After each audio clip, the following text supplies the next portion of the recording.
Hiya. Okay, so I'm going to carry on now with I'm going to tell you a little bit about my journey with energetic empowerment. When I got to about I'm 52 now and it's 2026, and I when I got to about the age of about 45, I'd done a lot of work on where I was in terms of, yeah, I've always been the master of changing situations when I wasn't sort of blissfully happy. And I'd got to a point where I'd started to, I had my own business, or two businesses. And I was kind of doing all the things. I was like working really hard. And then I started to feel a little bit, I'd sort of I'd been doing some work on myself physically. I'd kind of lost a lot of weight. I'd got a six pack. And I'd sort of decided that there was, still wasn't happy. There was an itch that I just wasn't able to scratch. And I started to do a little bit of reading different self-help books. I'd read The Secret by Rhonda Byrne, and I'd kind of like really like kind of like that had opened me up to a sort of an introduction to sort of a level of spirituality. And like I say, I'd closed my shop. I'd kind of like started a new venture. And I went back to an old pattern and an old job, and I kind of hit absolute, nearer like kind of breakdown level where I just thought, I can't do this anymore. I can't sit at a desk. I knew that I had to work for myself. And I decided that something had to change. So I enrolled on a coaching course, and it changed things for me massively. I'd read this book that was written by the lady that was running the coaching course. It was her business. And in the book, the book's called Self-Love and Spiritual Alchemy by Danny Watson. And I'd read this book, and in there, as well as it covered the universal laws, which of law of attraction is one. And there's another one called law of gender. It's nothing to do with men and women. It's to do with masculine and feminine. And as I was introduced to that within this book, it really, really hit home to me. It was like someone had switched a light on to me, and I could see what the hell was going on within my life and where I was going kind of wrong in a lot of ways. So I enrolled on this coaching course, thinking that self-love was something that I would start to kind of like move into. It was something that I, could really throw myself into and sort of like really dedicate some commitment to getting to know myself and loving myself. As part of the course, there was an element that covered the masculine and feminine energy. And I really started to feel into this, how I was living pretty much totally in my masculine. I was completely focused on action. It was do, do, do. It was always on the go. I was very logically minded. I would say I was disconnected to my body. By that, I would say wasn't listening to, if my body was telling me something was wrong, I wasn't necessarily listening to what it was telling me. I was very much focused on external signaling. So if, I was being told, signs from outside of me, I was listening to them more than I was listening to any sort of intuitive guidance. So as I was learning little bits about it, I started to think, shit, this is it. I am like saturated in masculine energy. So what about if I start to try to open up to the idea of introducing more feminine energy? Now, even the word feminine didn't speak to me. I had all sorts of like kind of blocks associated with, kind of the idea of wanting to be more feminine. Not all of that is correct, as in, like kind of what the feminine means, but it was interesting to observe what my head was telling me in terms of, what the feminine represented and there was any good in it for me, whether I would be whether I would gain anything from embracing more of this energy. So I embarked on I would say it was a dedication, but it was almost an obsession with trying to find more information out about what was involved with embracing more feminine energy. And yeah, it kind of like took me to things like I just looked for every book that I could find that had anything to do with feminine in it, in the title, or in the description. I found myself reading a lot about sort of the goddess path, different sort of like goddesses, getting to know and connect with that sort of that sort of subject matter. And it was interesting again what was coming up, because like it was, obviously like there's a huge spirituality sort of side to this, which is all feminine energy. But there was definite blocks for me and sort of associated with things like that. I was then guided along to sort of like question how much focus I placed on doing. And I was invited to consider introducing more being within my sort of lifestyle. That in itself was a challenge. I didn't know how to do being, which in itself is, a total irony. And it was in this practice of trying to slow down, trying to focus more on, like I say, just being, going with the flow, trying to connect with my intuition, becoming more connected with my physicality, so my body, actually, all my senses, any messaging systems that were coming from my nervous system, becoming more in tune with my hormone cycle. All these things were, how I was, sort of trying to reconnect with my feminine energy. And it was really challenging, there's no doubt about it. And there was a whole host of, I was just intrigued by it all, really. I tried to find a few different courses. I went on a workshop with an Australian lady, Heather Tapper. I'm sure that's her name. I'm not sure she's involved with that line of work anymore, but I learned a lot about that, about from her. And then I just started like noticing that there wasn't really much information out there that was very much focused on what I was looking for. I don't really think there still is, hence the fact that I'm writing a book about this subject matter. And it was really then that I started to think, well, like, why doesn't everybody see? I was starting to become really obsessed with seeing masculine and feminine energy in everyday life. So I was starting to almost like create a filter within which I could see the world. I was seeing the world through this filter. I call it now like a rebel filter because that's my brand name, but it's like literally you could, see a situation, and if there was something that was working, it was working really blissfully, I would be able to spot the two energies and see how they were supporting each other. So for instance, a river. So if you think of a river, I can remember like kind of like hearing the analogy of the riverbed being the masculine energy. So it supports, the actual structure of the river, and the water that flows through the riverbed is the feminine. So that flow and that sort of, it weaves and it, that sort of free creative expression. But it couldn't be a river. The water couldn't be a river without the riverbed, and the riverbed couldn't be part of a river without the water. And that the two of them work like in a blissful harmony. And it's, it's a beautiful thing.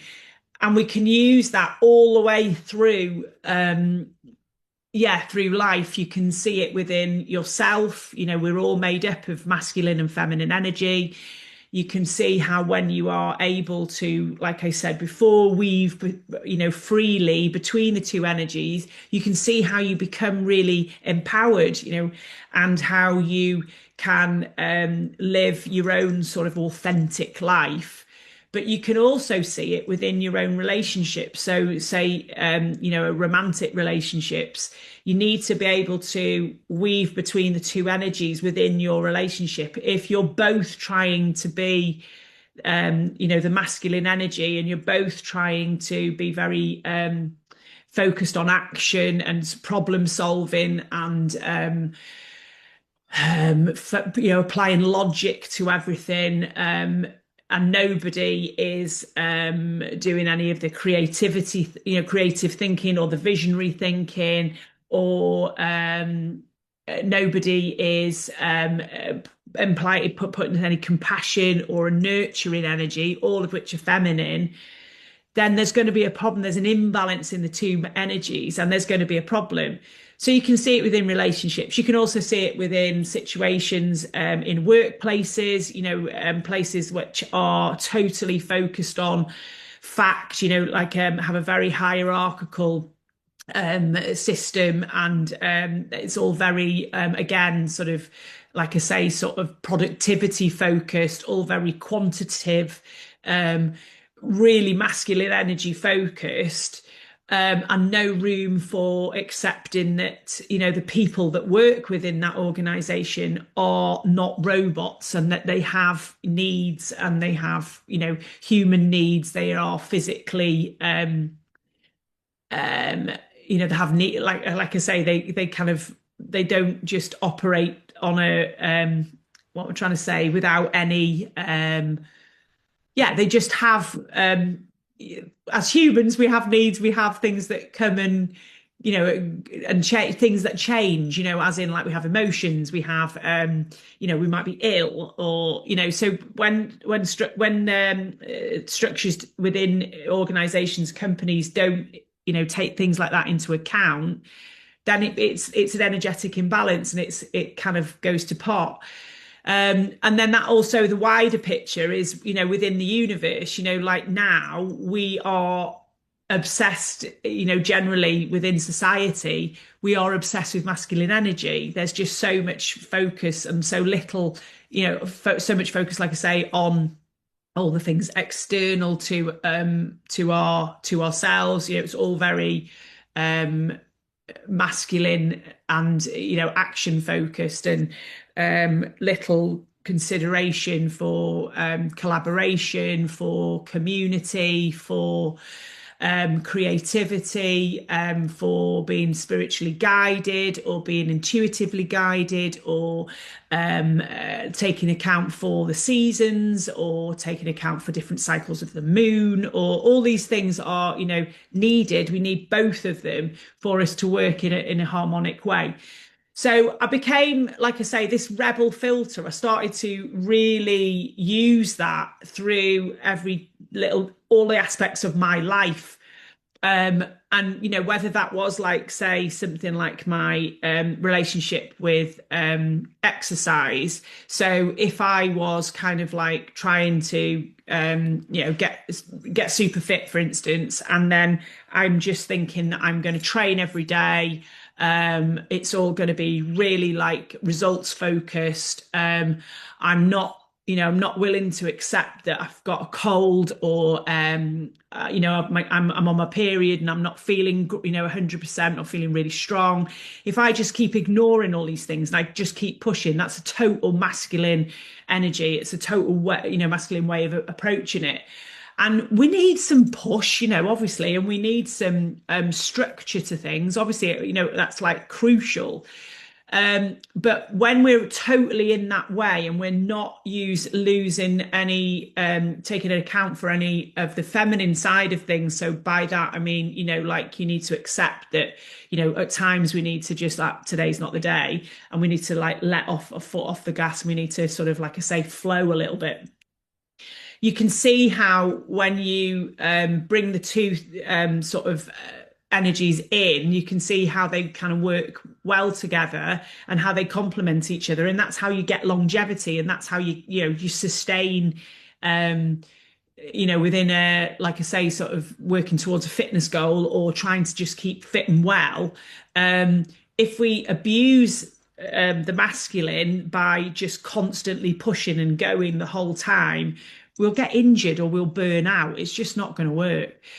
So I started to see it, like I say, in different areas of my life. So say, like I said, so my relationship with exercise, or maybe my personal relationship with at home with my husband, or my husband relationship with my daughter. And it started to, or relationship with myself even. And I started to become really like quite intrigued by it and thinking, hold on a minute, this is like massive, and this sort of affects so much of how we turn up. But I think the biggest bit for me was in this sort of quest for trying to feel more, or just happier, but also just sort of feel more balanced and fulfilled, content, joyful, and inner peace. I think that's probably the biggest bit, is that I wanted to feel this sense of peace inside me and a sense of confidence that I knew what I needed, and I knew how to look after myself properly, and I knew how to thrive. And this became crucial in how I showed up. I would like kind of like start to really get to understand myself is where I realized where there was sort of blocks to certain parts of me. And this was really tied up with, kind of like, well, the first side of it was that I accepted that I needed to let in more feminine. And then it was like, oh, right, brilliant. I just need to master that. So just let a bit of feminine in. So I'll just have a little bit of flow. I'll go to yoga a little bit. I won't push so hard in the gym. I'll like kind of add the yoga in. Maybe I'll go for a walk in nature every now and then. And I'll just sort of slow down a little bit. And I'll start to listen if I have a little bit of a headache. I won't ignore that anymore. I'll start to listen to it. But as I started to do that, and that's all was, it was really helpful. But then I really realized that there were some parts of this work that were hard for me to access. So it was difficult for me to access my feminine. And there was bits of my masculine that was really strong, that was kind of like trying to prevent me from, sort of embracing those practices. And that's where the really exciting bit comes in for me. So that's when when you're doing the work, that's when you start to realize that there's wounds, there's energetic blocks, and there's also bullshit stories that you tell yourself, that society has told you, that keep you energetically unhealthy. So like I say, sort of either you've got a blocked masculine energy, or a wounded masculine energy, or a wounded feminine energy, or a blocked feminine energy. And when you try to help, sort of improve these, make them more healthy, it's at that point then that you sort of uncover all these wounds, blocks, and bullshit stories. So then you have to go through all that. And then you sort of start to act and sort of feel that then you're able to weave between the two energies quite freely. And that feels really liberating. That is like, oh, wow, like I have now got access to all of my power. And it's at that point that you have to become really sort of aware of how you maintain that state of energetic harmony. And that's a forever job. especially, when the society we live in, like I say, it's a patriarchy, and this is nothing to do with men. This is just masculine energy obsession. We are fucking obsessed with it. And it is going to do, the society is going to do all it can to keep you in your masculine. It just wants you like that. So we have to all do our little bit to get ourselves energetically healthy, energetically empowered, and then trust that by us all doing our own little bit, that ripple will ripple out, and that collectively we will make a massive difference. And that's how how society will change ultimately. But like I say, it's a long, forever job. But fuck me, it's exciting, but it's so worthwhile. And it's those sort of things that obsession that has it's really helped me, and I can just see how it's can help so many other people. Um, so I'm wanting to sort of share more about my story, like I said, sort of how I found it, but the wounds and the blocks and the bullshit stories that I've uncovered. But I also want to talk to other people who, sort of respect this work, and how they have been involved with a similar sort of practice, devotion, and have, as in, most of the time it's the case of letting in more feminine and really sort of healing it and unblocking it to allow it to be part of the equation with the masculine. And then there'll be some work generally that has been done to lay off the masculine, like I say, and to sort of like, put that back in its box, and sort of put it back into its role of supporting and, all the good things that it can do. There is also some work to be done on the masculine in terms of there's some people that have, I don't know, say for instance, they are struggle to put healthy boundaries in place. That's a lack of masculine energy. Or maybe they have a problem with creating structure within which to live within your life, like you avoid structure. That's a masculine energy that we need, so all energies are needed, all as in all masculine and all the feminine energies are needed. It's just that they need to be happy to sort of play with the other side as well. They can't become too sort of big for their boots. And the problem is that masculine energy, our ego is masculine, so that's got too big for its boots. Everything become ego obsessed. And the feminine is your intuition, so this is that quieter voice within. And the ego's got too bloody chopsy that you can't hear the intuition quite often. So so the work is very much about, like I say, sort of my own, this channel, I should say, is about me being open and honest with you about my journey, open and honest about how I, using how I see the rebel filter, but also, like I said, talking to other people about it. So I'm very excited to be sort of starting this. It's well out of my comfort zone because I've become so sort of like in my little world with it, that to come out of the closet, I feel like I'm literally been locked away inside this cupboard, beavering away, writing, dreaming, talking, to those that will, listen in my sort of close community, my close sort of friends, that to actually share it outwardly is a big deal. But the world needs this work, and I know it. And the world will need my book when that's out. And this is all part of, the equation. So thank you very much for listening. And we'll see what I share next. Maybe it will be a little bit of the rebel filter. Watch this space. Lots of love.